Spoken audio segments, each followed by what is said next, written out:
Kyiv के बेहद करीब पहुंची रूस की फौज, किसी भी वेले हो सकता है तेज हमला।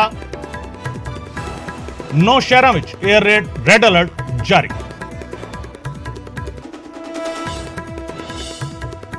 रूस की घेराबंदी से यूक्रेन का बयान, कीव विच हालात तनावपूर्ण, असी दे रहे हैं मुंह तोड़ जवाब।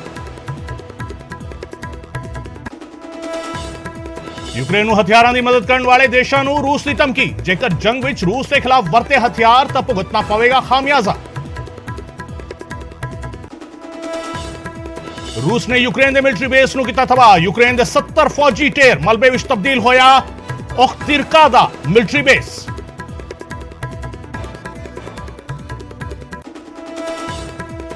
ऑपरेशन गंगा के तहत यूक्रेन में फसे भारतीयों की वतन वापसी जारी। 182 भारतीयों को लैके मुंबई पहुंचा जहाज। 2 होर फ्लाइट्स में पहुंच रहे 434 लोग।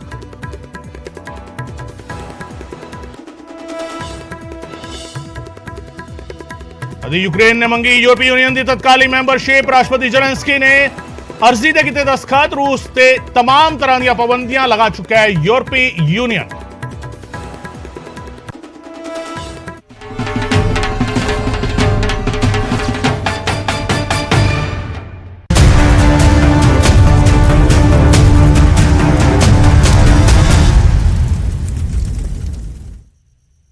न्यूज़ 18 पंजाब हरियाणा हिमाचल वेख रहे हो तुसीं। मैं हां तुहाडे नाल गगनदीप चौहान। ते इस बुलेटिन की शुरुआत इस वेले दी सब तो वड्डी खबर दे नाल। कीव दे बेहद नेड़े पहुंच चुकी है रूसी फौज। किसी भी वेले तेज हो सकती है जंग। तुहानूं दस दईए रूस यूक्रेन दा महायुद्ध लगातार इस दे विच अपडेट्स असीं तुहानूं दे रहे हां। ते इस वेले दी वड्डी खबर तुहानूं दस रहे हां। रूस यूक्रेन दा महायुद्ध कीव सने 9 शहरां दे विच red alert, air raid alert जारी कर दिता गया है। किसी वेले इस जंग का अगला पड़ाव वेखण नूं मिल सकता है। कीव नूं चारे पासों घेर लिया गया है रूसी फौज वालों। कीव के बेहद नेड़े, कीव यूक्रेन की राजधानी जिथे सारे मुल्कां दे ज़्यादातर सफारतखाने इसे राजधानी विच सन। ते इसे राजधानी के इलाके दे विच ही सारे अहम अदारे ने, सारे अहम ऑफिसिस ने यूक्रेन दे। ते इस राजधानी नूं, इस थां नूं घेर लिया गया है। कीव सने 9 शहरों में रेड अलर्ट जारी किया गया है। इस वेले की वड्डी खबर अस तुहानूं दस रहे हैं। कीव के बेहद नेड़े रूसी फौज पहुंच चुकी है। ते इस किसी वेले भी जंग तेज हो सकती है। एक खबर इस वेले तुहानूं दस रहे हैं, सब तो वड्डी खबर रूस यूक्रेन महायुद्ध की सब तो वड्डी, सब तो अहम खबर इस वेले दी। कीव सने 9 शहरों में एयर रेड अलर्ट जारी किया गया है। ते कीव के बेहद नेड़े रूसी फौज पहुंची है। रूस लगातार हमले तेज करता जा रहा है। कोशिशां हुईयां सीगियां इस जंग दौरान, कोशिशां हुईयां, पर इस सब दे विचाले गलबात नहीं बनी, गलबात सिरे नहीं चढ़ी। इस विचाले अहम खबर एक होर सामने निकल के आ रही है। रूस ते यूक्रेन दे विचाले जंग तेज है। यूक्रेन नू यूरोपीय यूनियन 70 जंगी जहाज देवेगा। मदद की गल सामने आ रही है। यूक्रेन यूरोपीय यूनियन के नेड़े जाने की कोशिश कर रहा है। यही गल रूस नू स्वीकार नहीं है। यही जंग का आधार बनी है। ते बुल्गारिया भी 16 मिग-29 देवेगा यूक्रेन नू। पोलैंड तो भी 28 मिग-29 जहाज मिलणगे। ते स्लोवाकिया भी यूक्रेन नू 12 मिग-29 जहाज देवेगा। सो जंग दे विच फसे हुए यूक्रेन नू हुण हथियारां दी मदद, जंगी जहाज़ां दी मदद यूरोपीय यूनियन वालों शुरू हुई है। बुल्गारिया भी मदद देवेगा, पोलैंड भी मदद देवेगा। पोलैंड भी जहाज भेजेगा, जंगी जहाज़ां दा बेड़ा भेजेगा। स्लोवाकिया भी 12 जंगी जहाज भेजेगा। मिग-29 जहाज यूक्रेन नू दिते जाणगे। ये वड्डी खबर। एक पासे रूस घेराबंदी बढ़ा रहा है, दूजे पासे मदद का सिलसिला लगातार तेज हो रहा है। ते मदद का सिलसिला किस तरीके किया जा रहा है। यूक्रेन नू यूरोपीय यूनियन जिस तरीके मदद का ऐलान कर चुका है। बुल्गारिया भी मदद देगा, 16 मिग-29 जहाज भेजे जाएंगे। पोलैंड 28 मिग-29 जहाज भेजेगा। इस दे नाल ही यूक्रेन नू स्लोवाकिया 12 मिग-29 देवेगा। यानी जंग दे विच यूक्रेन दे नाल यूरोपीय यूनियन कितना किते खड़ी हुई इस वेले नजर आ रही है।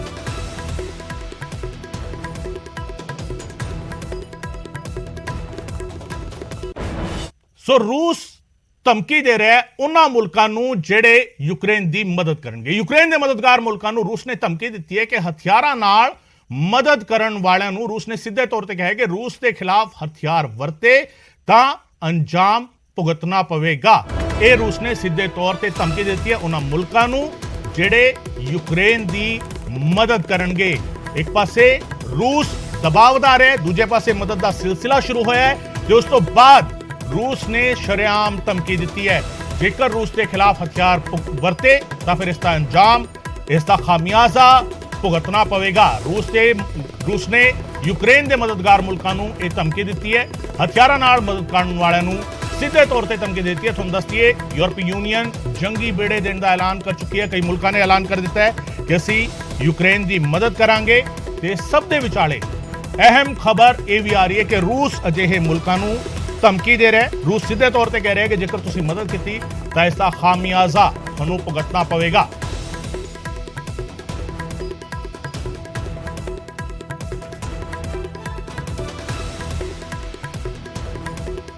ਸੋ ਯੂਕਰੇਨ ਦੇ ਮਦਦਗਾਰ ਮੁਲਕਾਂ ਨੂੰ ਰੂਸ ਨੇ ਸਿੱਧੇ ਤੌਰ ਤੇ ਧਮਕੀ ਦਿੱਤੀ ਔਰ ਰੂਸ ਦੀ ਧਮਕੀ ਕਿਸ ਤੇ ਅਸਰ ਪਾਏਗੀ? ਕੀ ਯੂਰਪੀ ਯੂਨੀਅਨ ਰੂਸ ਦੀ ਇਸ ਧਮਕੀ ਨੂੰ ਮੰਨੇਗਾ? ਜਿਹੋ ਜਿਹੇ ਮੁਲਕ ਦੋਵਾਂ ਮੁਲਕਾਂ ਦੇ ਨਾਲ ਗੱਲਬਾਤ ਕਰ ਰਹੇ ਨੇ, ਭਾਰਤ ਉਹਨਾਂ ਚੋਂ ਇੱਕ ਹੈ। ਰੂਸ ਦੇ ਨਾਲ ਵੀ ਗੱਲਬਾਤ ਹੋਈ ਹੈ, ਯੂਕਰੇਨ ਦੇ ਨਾਲ ਵੀ ਗੱਲਬਾਤ ਹੋਈ ਹੈ। ਭਾਰਤ ਦੇ ਲਈ ਇਸ ਧਮਕੀ ਦੇ ਕੀ ਮਾਇਨੇ ਨੇ? ਰੂਸ ਤੇ ਯੂਕਰੇਨ ਦੇ ਵਿਚਾਲੇ ਜੰਗ ਜਾਰੀ ਹੈ, ਅਮਰੀਕਾ ਲਈ ਇਸ ਧਮਕੀ ਦੇ ਕੀ ਮਾਇਨੇ ਨੇ? ਬ੍ਰਿਟੇਨ ਲਈ ਇਸ ਧਮਕੀ ਦੇ ਕੀ ਮਾਇਨੇ ਨੇ? ਚਾਈਨਾ ਲਈ ਇਸ ਧਮਕੀ ਦੇ ਕੀ ਮਾਇਨੇ ਨੇ? ਕਈ ਸਾਰੇ ਸਵਾਲ ਨੇ। ਰੂਸ ਨੇ ਸਿੱਧੇ ਤੌਰ ਤੇ ਧਮਕੀ ਤਾਂ ਦੇ ਦਿੱਤੀ ਹੈ ਯੂਕਰੇਨ ਨੂੰ, ਨਾਲ ਹੀ ਉਹਨਾਂ ਮੁਲਕਾਂ ਨੂੰ ਜਿਹੜੇ ਯੂਕਰੇਨ ਦੀ ਮਦਦ ਕਰ ਰਹੇ ਨੇ, ਪਰ ਇਸ ਧਮਕੀ ਦਾ ਅਸਰ ਕੀ ਹੋਏਗਾ? ਇਸ ਧਮਕੀ ਦਾ ਮਤਲਬ ਕੀ ਕੱਢੇ ਜਾਣਗੇ ਔਰ ਕੀ ਇਸ ਧਮਕੀ ਨੂੰ ਯੂਰਪੀ ਯੂਨੀਅਨ ਮੰਨੇਗੀ? ਸਵਾਲ ਇਸ ਗੱਲ ਨੂੰ ਲੈ ਕੇ ਕਿਉਂਕਿ ਯੂਕਰੇਨ ਕਾਫੀ ਵਕਤ ਤੋਂ ਇਹ ਕੋਸ਼ਿਸ਼ ਕਰਦਾ ਆ ਰਿਹਾ ਹੈ ਕਿ ਯੂਰਪੀ ਯੂਨੀਅਨ ਵਿੱਚ ਉਸ ਨੂੰ ਸ਼ਾਮਿਲ ਕਰ ਲਿਆ ਜਾਵੇ। ਬੀਤੇ ਦਿਨ ਵੀ ਜਿਸ ਤਰੀਕੇ ਦੀ ਕਾਗਜ਼ੀ ਕਾਰਵਾਈ ਹੋਈ ਹੈ ਉਹ ਇਸੇ ਦਿਸ਼ਾ ਵੱਲ ਇੱਕ ਹੋਰ ਅਹਿਮ ਕਦਮ ਹੈ।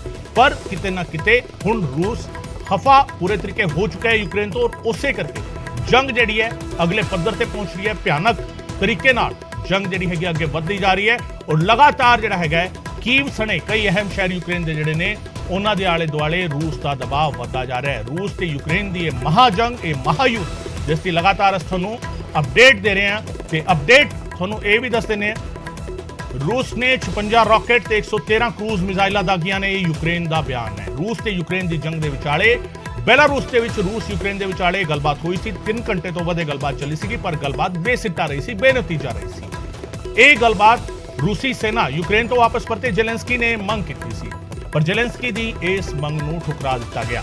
UNHRC United nation human right commission ਨੇ ਐਮਰਜੈਂਸੀ ਮੀਟਿੰਗ ਸੱਦ ਲਈ ਹੈ। UNHRC ਦੀ ਮੀਟਿੰਗ ਦੇ ਵਿੱਚ ਕਈ ਸਾਰੀਆਂ ਗੱਲਾਂ ਹੋ ਰਹੀਆਂ ਨੇ। ਕੋਸ਼ਿਸ਼ ਇਹ ਹੋ ਰਹੀ ਹੈ ਕਿ ਜੰਗ ਦਾ ਜਿਹੜਾ ਮਾਹੌਲ ਬਣਿਆ ਹੋਇਆ ਹੈ ਇਸ ਨੂੰ ਖਤਮ ਕੀਤਾ ਜਾਵੇ, ਇਸ ਨੂੰ ਗੱਲਬਾਤ ਦੇ ਰਾਹੀਂ ਸੁਲਝਾਇਆ ਜਾਵੇ। ਰੂਸ ਦੇ ਹਮਲੇ ਵਿੱਚ ਹੁਣ ਤੱਕ 352 ਮੌਤਾਂ ਹੋ ਚੁੱਕੀਆਂ ਨੇ। ਯੂਕਰੇਨ ਦਾ ਇਹ ਬਿਆਨ ਸਾਹਮਣੇ ਆਇਆ। ਇਸ ਤੋਂ ਪਹਿਲਾਂ ਯੂਕਰੇਨ ਨੇ ਇਹ ਵੀ ਬਿਆਨ ਦਿੱਤਾ ਸੀ ਕਿ ਉਸਦੇ ਸਿਵਿਲੀਅਨ ਇਲਾਕੇ ਦੇ ਵਿੱਚ ਜਿੱਥੇ ਆਮ ਲੋਕ ਰਹਿੰਦੇ ਨੇ, ਸ਼ਹਿਰੀ ਇਲਾਕੇ ਜਿਹੜੇ ਵਸੋਂ ਵਾਲੇ ਇਲਾਕੇ ਨੇ, ਰਿਹਾਇਸ਼ੀ ਇਲਾਕੇ ਨੇ, ਉਹਨਾਂ ਦੇ ਵਿੱਚ ਰੂਸ ਦੀ ਫੌਜ ਨੇ ਹਮਲਾ ਕੀਤਾ ਹੈ ਜਿਹੜਾ ਜੰਗ ਦੇ ਨਿਯਮਾਂ ਦੇ ਖਿਲਾਫ ਹੈ, ਕੌਮਾਂਤਰੀ ਨਿਯਮਾਂ ਦੇ ਖਿਲਾਫ ਹੈ। ਕੌਮਾਂਤਰੀ ਨਿਯਮ ਨੇ ਕਿ ਜਦੋਂ ਇੱਕ ਮੁਲਕ ਦੂਜੇ ਤੇ ਹਮਲਾ ਕਰਦਾ ਹੈ ਤਾਂ ਉਹ ਸਿਵਿਲੀਅਨ ਇਲਾਕੇ ਵਿੱਚ ਹਮਲਾ ਨਹੀਂ ਕਰਦਾ, ਉਹ ਸਿਰਫ ਮਿਲਟਰੀ ਬੇਸ ਜਿਹੜੇ ਹੁੰਦੇ ਨੇ ਉਹਨਾਂ ਨੂੰ ਨਿਸ਼ਾਨਾ ਬਣਾ ਸਕਦਾ ਹੈ। ਪਰ ਇਹ ਜੰਗ ਜਿਸ ਪੱਧਰ ਤੇ ਪਹੁੰਚੀ ਹੈ ਔਰ ਜਿਸ ਤਰੀਕੇ ਦੇ ਇਲਜ਼ਾਮ ਯੂਕਰੇਨ ਵੱਲੋਂ ਲਾਏ ਜਾ ਰਹੇ ਨੇ ਉਸ ਤੋਂ ਬਾਅਦ ਕਿਤੇ ਨਾ ਕਿਤੇ ਸੋ ਸਵਾਲੀਆ ਨਿਸ਼ਾਨ ਖੜੇ ਹੋ ਰਹੇ ਨੇ। ਯੂਕਰੇਨ ਨੇ ਤਾਂ ਬਿਆਨ ਦੇ ਦਿੱਤਾ ਹੈ ਪਰ ਰੂਸ ਕੀ ਸਾਰੇ ਇਲਜ਼ਾਮਾਂ ਨੂੰ ਮੰਨਦਾ ਨਹੀਂ ਮੰਨਦਾ, ਇਹ ਆਪਣੇ ਆਪ ਵਿੱਚ ਵੱਡਾ ਸਵਾਲ ਹੈ।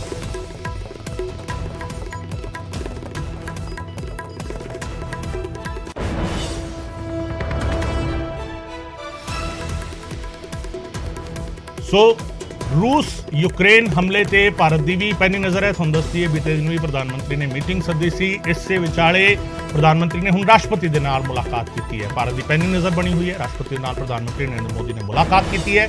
ਯੂਕਰੇਨ ਦੇ ਮੁੱਦੇ ਤੇ ਰਾਸ਼ਟਰਪਤੀ ਨੂੰ ਜਾਣਕਾਰੀ ਦਿੱਤੀ ਹੈ। ਭਾਰਤ ਦਾ ਸਟੈਂਡ ਕੀ ਹੈਗਾ, ਭਾਰਤ ਕਿਸ ਤਰੀਕੇ ਦੇ ਕਦਮ ਚੁੱਕ ਰਿਹਾ ਹੈ, ਭਾਰਤ ਕਿਸ ਤਰੀਕੇ ਦੀ ਤਿਆਰੀ ਕਰ ਰਿਹਾ, ਜਿਹੜੇ ਭਾਰਤੀ ਉੱਥੇ ਫਸੇ ਹੋਏ ਨੇ, ਵੱਡੀ ਫਿਕਰ ਉਹਨਾਂ ਨੂੰ ਲੈ ਕੇ ਵੀ ਹੈ। ਉਹਨਾਂ ਦੀ ਵਾਪਸੀ ਲਈ ਕਿਸ ਤਰੀਕੇ ਦੀਆਂ ਕੋਸ਼ਿਸ਼ਾਂ ਕੀਤੀਆਂ ਜਾ ਰਹੀਆਂ ਨੇ, ਇਸ ਦੇ ਬਾਰੇ ਸਾਰੀ ਜਾਣਕਾਰੀ ਪ੍ਰਧਾਨ ਮੰਤਰੀ ਨੇ ਰਾਸ਼ਟਰਪਤੀ ਨੂੰ ਦਿੱਤੀ ਹੈ। ਪ੍ਰਧਾਨ ਮੰਤਰੀ ਨਰਿੰਦਰ ਮੋਦੀ ਨੇ ਰਾਸ਼ਟਰਪਤੀ ਰਾਮਨਾਥ ਕੋਵਿੰਦ ਦੇ ਨਾਲ ਮੁਲਾਕਾਤ ਕੀਤੀ। ਉਸ ਮੁਲਾਕਾਤ ਦੇ ਵਿੱਚ ਜਾਣਕਾਰੀ ਦਿੱਤੀ ਗਈ ਹੈ ਇਹ ਮਹਾਯੁੱਧ ਹੈ, ਮਹਾਯੁੱਧ ਦਾ ਅਸਰ ਪੂਰੀ ਦੁਨੀਆ ਤੇ ਪੈ ਰਿਹਾ। ਭਾਰਤ ਵੀ ਇਸ ਤੋਂ ਬਚਿਆ ਹੋਇਆ ਨਹੀਂ ਹੈ ਤੇ ਭਾਰਤ ਜਿਸ ਤਰੀਕੇ ਇਸ ਹਾਲਾਤ ਨੂੰ ਦੇਖ ਰਿਹਾ ਹੈ ਔਰ ਆਪਣੇ ਲੋਕਾਂ ਨੂੰ, ਆਪਣੇ ਜਿਹੜੇ ਵਿਦਿਆਰਥੀ ਉੱਥੇ ਫਸੇ ਹੋਏ ਨੇ, ਭਾਰਤੀ ਜਿਹੜੇ ਲੋਕ ਉੱਥੇ ਫਸੇ ਹੋਏ ਨੇ, ਉਹਨਾਂ ਨੂੰ ਕਿਵੇਂ ਕੱਢਿਆ ਜਾਵੇ, ਉਸ ਦੇ ਲਈ ਪਲੈਨਿੰਗ ਲਗਾਤਾਰ ਕੀਤੀ ਜਾ ਰਹੀ ਹੈ, ਕੋਸ਼ਿਸ਼ਾਂ ਕੀਤੀਆਂ ਜਾ ਰਹੀਆਂ ਨੇ। ਪ੍ਰਧਾਨ ਮੰਤਰੀ ਨੇ ਬੀਤੇ ਦਿਨ ਵੀ ਅਹਿਮ ਮੀਟਿੰਗ ਸੱਦੀ ਸੀਗੀ, ਉੱਚ ਪੱਧਰੀ ਮੀਟਿੰਗ ਸੱਦੀ ਸੀ। ਉਸ ਤੋਂ ਬਾਅਦ ਇਹ ਫੈਸਲਾ ਹੋਇਆ ਕਿ 4 ਮੰਤਰੀਆਂ ਨੂੰ ਭੇਜਿਆ ਜਾਵੇਗਾ, ਯੂਕਰੇਨ ਭੇਜਿਆ ਜਾਵੇਗਾ, ਯੂਕਰੇਨ ਦੇ ਆਲੇ ਦੁਆਲੇ ਜਿਹੜੇ ਮੁਲਕ ਨੇ ਉੱਥੇ ਭੇਜਿਆ ਜਾਵੇਗਾ ਤਾਂ ਜੋ ਭਾਰਤੀਆਂ ਨੂੰ ਉੱਥੋਂ ਕੱਢਿਆ ਜਾਵੇ।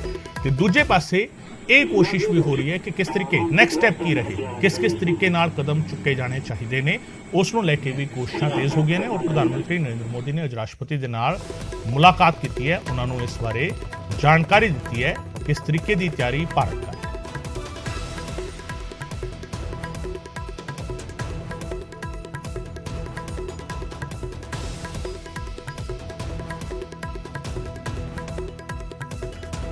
ਸੋ ਇਹ ਤਸਵੀਰਾਂ ਵੀ ਤੁਸੀਂ ਦੇਖ ਰਹੇ ਹੋ ਵਾਰ ਜ਼ੋਨ ਜਿਹੜਾ ਉੱਥੇ ਦੀਆਂ ਤਸਵੀਰਾਂ ਔਰ ਇਹ ਟ੍ਰੈਂਡ ਜਿਹੜਾ ਹਮਲਾ ਕਰਨਾ ਔਰ ਉਸ ਹਮਲੇ ਦਾ ਵੀਡੀਓ ਰਿਲੀਜ਼ ਕਰਨਾ ਇਹ ਪਿਛਲੇ ਕੁਝ ਵਕਤ ਦੇ ਵਿੱਚ ਲਗਾਤਾਰ ਵੇਖਣ ਨੂੰ ਮਿਲਿਆ ਕਿ ਜਦੋਂ ਇਸ ਤਰੀਕੇ ਦੇ ਅਟੈਕ ਕੀਤੇ ਜਾਂਦੇ ਨੇ ਉਸ ਦਾ ਵੀਡੀਓ ਬਕਾਇਦਾ ਬਣਾਇਆ ਜਾਂਦਾ ਹੈ, ਤਿਆਰ ਕੀਤਾ ਜਾਂਦਾ ਆਰਮੀ ਵੱਲੋਂ ਪ੍ਰੂਫ ਵਜੋਂ ਵੀ ਤੇ ਨਾਲ ਹੀ ਇਸ ਨੂੰ ਰਿਲੀਜ਼ ਵੀ ਕੀਤਾ ਜਾਂਦਾ ਹੈ ਕਿ ਵਾਰ ਜ਼ੋਨ ਦੇ ਵਿੱਚ ਜ਼ਿੰਦਗੀ ਦੀ ਜੰਗ ਜਾਰੀ ਹੈ ਕਿਉਂਕਿ ਇਹ ਮਹਾਯੁੱਧ ਹੈ ਔਰ ਇਸ ਮਹਾਯੁੱਧ ਦੀ ਇੱਕ ਭਿਆਨਕ ਤਸਵੀਰ ਹੈਗੀ ਹੈ ਕਿਸ ਤਰੀਕੇ ਹਮਲੇ ਕੀਤੇ ਜਾ ਰਹੇ ਨੇ, ਕਿਸ ਤਰੀਕੇ ਹਮਲਿਆਂ ਨੂੰ ਅੰਜਾਮ ਦਿੱਤਾ ਜਾ ਰਿਹਾ ਹੈ, ਮਿਜ਼ਾਈਲ ਅਟੈਕ ਹੋ ਰਹੇ ਨੇ, ਬੰਬ ਅਟੈਕ ਹੋ ਰਹੇ ਨੇ। ਆਮ ਲੋਕਾਂ ਦੇ ਲਈ ਮੁਸ਼ਕਿਲਾਂ ਕਿਸ ਤਰੀਕੇ ਵਧੀਆਂ ਨੇ, ਜਿਹੜੇ ਉੱਥੇ ਭਾਰਤੀ ਫਸੇ ਹੋਏ ਨੇ ਉਹਨਾਂ ਲਈ ਮੁਸ਼ਕਿਲਾਂ ਕਿਵੇਂ ਵਧੀਆਂ ਹੋਈਆਂ ਨੇ। ਹਾਲਾਂਕਿ ਵਾਪਸੀ ਦਾ ਕੰਮ ਵੀ ਨਾਲ ਕੀਤਾ ਜਾ ਰਿਹਾ ਵਾਪਸੀ।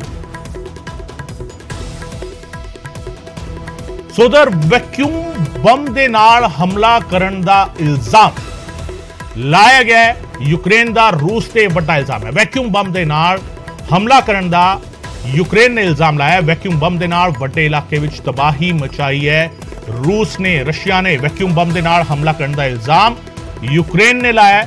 ਰਸ਼ੀਆ ਤੇ ਇਲਜ਼ਾਮ ਲਾਇਆ। ਯੂਕਰੇਨ ਦਾ ਰੂਸ ਤੇ ਵੱਡਾ ਇਲਜ਼ਾਮ ਹੈ ਕਿ ਉਸਨੇ ਵੈਕਿਊਮ ਬੰਬ ਦੀ ਵਰਤੋਂ ਕੀਤੀ ਹੈ, ਵੈਕਿਊਮ ਬੰਬ ਦਾ ਇਸਤੇਮਾਲ ਕੀਤਾ ਹੈ ਤੇ ਇਹ ਇਲਜ਼ਾਮ ਯੂਕਰੇਨ ਵੱਲੋਂ ਲਾਇਆ ਗਿਆ। ਤੁਹਾਨੂੰ ਦੱਸਦੀ ਹੈ ਕਿ ਯੂਕਰੇਨ ਵੱਲੋਂ ਇਹ ਬਿਆਨ ਦਿੱਤੇ ਜਾ ਰਹੇ ਨੇ ਉਸ ਤੇ ਸਿਵਿਲੀਅਨ ਇਲਾਕੇ ਵਿੱਚ ਘੁਸਪੈਠ ਹੋ ਰਹੀ ਹੈ। ਰੂਸ ਦੀ ਆਰਮੀ ਜਿਹੜੀ ਹੈ ਉਸ ਦੇ ਸਿਵਿਲੀਅਨਸ ਨੂੰ ਪਰੇਸ਼ਾਨ ਕਰ ਰਹੀ ਹੈ, ਉਹਨਾਂ ਦੇ ਰਿਹਾਇਸ਼ੀ ਇਲਾਕੇ ਜਿਹੜੇ ਨੇ ਉੱਥੇ ਹਮਲੇ ਕਰ ਰਹੀ ਹੈ। ਇਸ ਦੇ ਨਾਲ ਹੀ ਹੁਣ ਵੱਡਾ ਇਲਜ਼ਾਮ ਇਹ ਲਾਇਆ ਹੈ ਕਿ ਵੈਕਿਊਮ ਬੰਬ ਦੀ ਵਰਤੋਂ ਰਸ਼ੀਆ ਨੇ ਕੀਤੀ ਹੈ, ਰੂਸ ਨੇ ਕੀਤੀ ਹੈ। ਯੂਕਰੇਨ ਨੇ ਇਲਜ਼ਾਮ ਲਾਇਆ ਵੈਕਿਊਮ ਬੰਬ ਦੇ ਨਾਲ ਹਮਲਾ ਕੀਤਾ ਹੈ, ਰੂਸ ਨੇ ਹਮਲਾ ਕੀਤਾ ਹੈ ਯੂਕਰੇਨ ਦੇ ਉੱਤੇ। ਵੈਕਿਊਮ ਬੰਬ ਦੇ ਨਾਲ ਵੱਡੇ ਇਲਾਕੇ ਵਿੱਚ ਤਬਾਹੀ ਮਚਾਈ ਹੈ ਰਸ਼ੀਆ ਨੇ। ਇਹ ਇਲਜ਼ਾਮ ਯੂਕਰੇਨ ਨੇ ਲਾਇਆ ਔਰ ਇਹ ਤਸਵੀਰਾਂ ਜਿਹੜੀ ਦਿਖਾ ਰਹੇ ਹਾਂ ਅਸੀਂ ਇਹਨੂੰ ਇਸ ਜਾਣਕਾਰੀ ਦੇ ਨਾਲ ਇਹਨਾਂ ਤਸਵੀਰਾਂ ਨੂੰ ਜੋੜ ਕੇ ਵੇਖਿਆ ਜਾਵੇ। ਵੈਕਿਊਮ ਬੰਬ ਦੇ ਨਾਲ ਵੱਡੇ ਇਲਾਕੇ 'ਚ ਤਬਾਹੀ ਹੋਈ ਹੈ ਔਰ ਵੈਕਿਊਮ ਬੰਬ ਰੂਸ ਨੇ ਵਰਤਿਆ ਹੈ ਯੂਕਰੇਨ ਦੇ ਖਿਲਾਫ। ਯੂਕਰੇਨ ਨੇ ਵੱਡਾ ਇਲਜ਼ਾਮ ਰਸ਼ੀਆ ਦੇ ਉੱਤੇ ਲਾਇਆ। ਕਿਸ ਤਰੀਕੇ ਇਹ ਜੰਗ ਖਤਰਨਾਕ ਹੁੰਦੀ ਜਾ ਰਹੀ ਹੈ। ਹਾਲਾਂਕਿ ਬੀਤੇ ਦਿਨੀ ਖਬਰ ਇਹ ਵੀ ਸਾਹਮਣੇ ਆਈ ਸੀ ਜੋ ਸਭ ਤੋਂ ਵੱਡੀ ਫਿਕਰ ਦੀ ਵਜ੍ਹਾ, ਪੂਰੀ ਦੁਨੀਆ ਦੀ ਫਿਕਰ ਦੀ ਵਜ੍ਹਾ ਹੈ ਕਿ ਰਸ਼ੀਆ ਨੇ ਆਪਣੀ ਪਰਮਾਣੂ ਬੰਬ ਦੀ ਜਿਹੜੀ ਯੂਨਿਟ ਹੈ, ਮਿਲਟਰੀ ਦੀ ਯੂਨਿਟ ਜਿਹੜੀ ਹੈਗੀ ਉਸ ਨੂੰ ਤਿਆਰ ਰਹਿਣ ਲਈ ਕਹਿਤਾ, ਉਸ ਨੂੰ ਰੈਡੀ ਰੱਖਿਆ ਹੈ, ਯਾਨੀ ਕਿਸੇ ਵੀ ਵੇਲੇ ਉਸ ਨੂੰ ਹੁਕਮ ਦਿੱਤਾ ਜਾ ਸਕਦਾ ਹੈ। ਅਲਰਟ ਪੋਜੀਸ਼ਨ ਤੇ ਰੱਖਿਆ ਗਿਆ।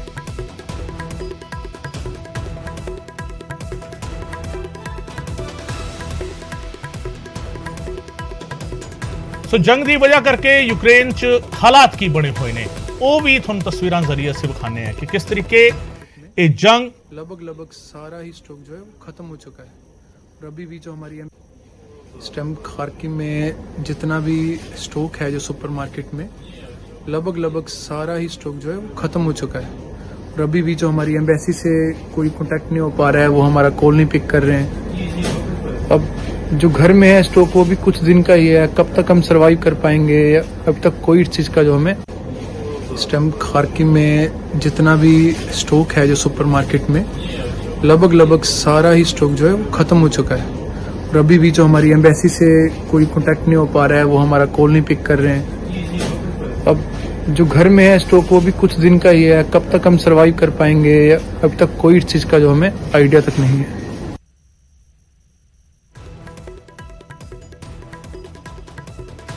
ਸੋ ਇਹ ਮੁਸ਼ਕਿਲ ਹਾਲਾਤ ਨੇ ਔਰ ਮੁਸ਼ਕਿਲ ਭਾਰਤੀ ਵਿਦਿਆਰਥੀਆਂ ਲਈ ਵੀ ਹੈ, ਜਿਹੜੇ ਭਾਰਤੀ ਉੱਥੇ ਫਸੇ ਹੋਏ ਨੇ ਉਹਨਾਂ ਲਈ ਵੀ ਹੈ।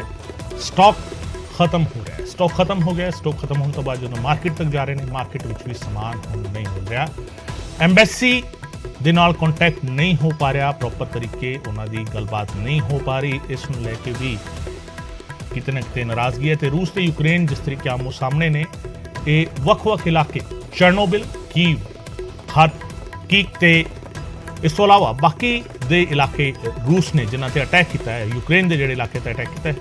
ਚਰਨੋਬਿਲ ਆਪਣੇ ਆਪ ਵਿੱਚ ਕਾਫੀ ਅਹਿਮ ਹੈ। ਚਰਨੋਬਿਲ ਜਿਹੜਾ ਨਿਊਕ ਪਾਵਰ ਪਲਾਂਟ ਸੀਗਾ ਉਸ ਦੇ ਆਲੇ ਦੁਆਲੇ ਧਮਾਕੇ ਸੁਣੇ ਗਏ ਸੀਗੇ ਤੇ ਇਸ ਤੋਂ ਇਲਾਵਾ ਇਹ ਤਸਵੀਰਾਂ ਵੀ ਤੁਸੀਂ ਦੇਖ ਰਹੇ ਹੋ ਜਿੱਥੇ ਰੂਸ ਤੇ ਯੂਕਰੇਨ ਆਮੋ ਸਾਹਮਣੇ ਨੇ। ਦੋਵਾਂ ਦੇਸ਼ਾਂ ਦੇ ਵਿਚਕਾਰ ਸਿੱਧਾ ਮੁਕਾਬਲਾ ਹੋ ਰਿਹਾ ਹੈ। ਯੂਕਰੇਨ ਦੀ ਰਾਜਧਾਨੀ ਕੀਵ, ਇਸ ਤੋਂ ਇਲਾਵਾ ਖਾਰਕਿਵ, ਮਾਰੀਓਪੋਲ ਤੇ ਚਰਨੋਬਿਲ ਵਿੱਚ ਆਮੋ ਸਾਹਮਣੇ ਮੁਕਾਬਲਾ ਹੋ ਰਿਹਾ ਹੈ ਤੇ ਰੂਸੀ ਫੌਜ ਯੂਕਰੇਨ ਦੇ ਕਿਹੜੇ-ਕਿਹੜੇ ਹਿੱਸਿਆਂ ਤੇ ਕਬਜ਼ਾ ਕਰ ਚੁੱਕੀ ਹੈ ਉਸ ਤੋਂ ਵੀ ਤੁਹਾਨੂੰ ਜਾਣੂ ਕਰਵਾ ਦਿੰਦੇ ਆ। ਚੇਰਨੀਹਾਈਵ, ਕੋਨੇਟੋਪ, ਲੁਹਾਂਸਕ, ਮੈਲੀਟੋਪੋਲ, ਖੈਰਸਨ, ਕ੍ਰੀਮੀਆ ਇਹਨਾਂ ਇਲਾਕਿਆਂ ਵਿੱਚ ਰੂਸ ਦੀ ਫੌਜ ਨੇ ਕਬਜ਼ਾ ਕਰ ਲਿਆ ਹੈ। ਇਹ ਸਾਰੇ ਸਰਹੱਦੀ ਇਲਾਕੇ ਨੇ। ਜੇਕਰ ਤੁਸੀਂ ਇਹਨਾਂ ਦੀ ਪੋਜੀਸ਼ਨ ਦੇਖੋ,